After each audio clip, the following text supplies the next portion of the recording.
Praise the Lord. இன்றைய அப்பத்துணிக்க நிகழ்ச்சியில உங்களை சந்திக்கிறதுல மிக்க மகிழ்ச்சி அடைகிறேன். இந்த நாளிலும் கர்த்தருடைய வார்த்தை நாம் தியானிக்க போகிறோம். உங்களுக்காக ஒரு வசனத்தை நான் வாசிக்கிறேன். வாசிப்பும் என்னோடு கூட சேர்ந்து யாத்திராகம புஸ்தகம் 19வது அதிகாரத்துல 3வது வசனத்தை நான் உங்களுக்காக வாசிக்கிறேன். மோசே தேவனிடத்திற்கு ஏறி போனான். கர்த்தர் மலையிலிருந்து அவனை கூப்பிட்டு, நீ யாக்கோபு வம்சத்தாருக்கு சொல்லவும் இஸ்ரவேல் புத்திரருக்கு அறிவிக்கும் வேண்டியது என்னவென்றால்.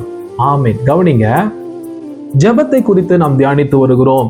இந்த நாளில் கூட பாருங்க, மோசே அவர் ஆண்டவரிடத்துல ஏறி போகிறார். அதாவது ஜெபம் பண்ணுகிறார். போய் தேவனிடத்துல போய் சென்று ஜெபம் பண்ணுகிறார். அப்படி ஜெபம் பண்ணும்போது ஆண்டவர் அந்த மோசேக்கு பாருங்க, இஸ்ரவேல் புத்திரருக்கு அவர் போதிக்க வேண்டிய காரியங்களையும் சொல்ல வேண்டிய உபதேசங்களையும் அங்கே கர்த்தர் மோசேக்கு கொடுக்கிறார். அல்லேலூயா. அதாவது இன்ஸ்ட்ரக்ஷன் கொடுக்கிறார்.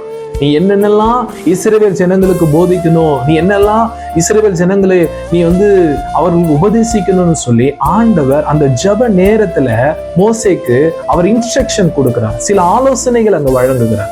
பார்க்கக்கூடிய பிள்ளைகளே, இன்னைக்கு உங்களுக்கு கூட ஆலோசனை இல்லை, அப்படித்தானே?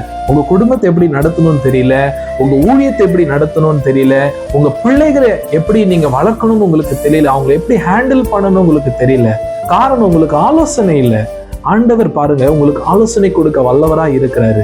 நீங்க போய் ஜெபம் பண்ணீங்க அப்படின்னா கர்த்தர் உங்களுக்கு இன்ஸ்ட்ரக்ஷன் கொடுப்பார். எப்படி நடத்தணும், குடும்பத்தை எப்படி நாம் நடத்தணும், தொழில பிசினஸ் நாம் வெற்றிக்கு நேரம் நாம் நடத்தி கொண்டு போகணும், ஊழியத்தை நாம் எப்படி செய்யணும், இதையெல்லாம் கர்த்தர் நமக்கு ஆலோசனை கொடுப்பார். அல்லேலூயா. அது மிகவும் ஆச்சரியமா இருக்கும்.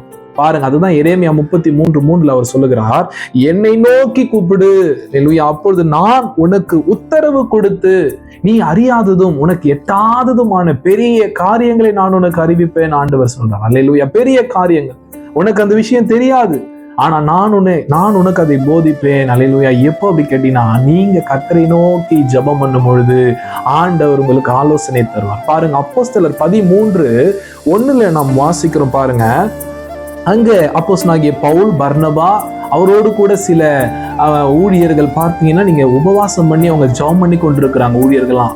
அப்போ அவங்க ஜெபம் பண்ணி கொண்டிருக்கும் போது பரிசுத்த ஆவியானவர் அங்க சொல்றாரு, பவுலையும் பர்னபாவை நீங்கள் பிரித்து விடுங்கள், நான் அழைத்த ஊழியத்திற்காக அவங்களை பிரித்து அனுப்புங்கள் சொல்லும்போது அவங்க 2 பேரையும் அவங்க கை வச்சு ஜெபம் பண்ணி அவங்க அனுப்பி விடுறாங்க. பாருங்க, அந்த 2 பேர் புறப்பட்டு போய் பெரிய எழுப்புதலை அவங்க உண்டாக்கிட்டாங்க.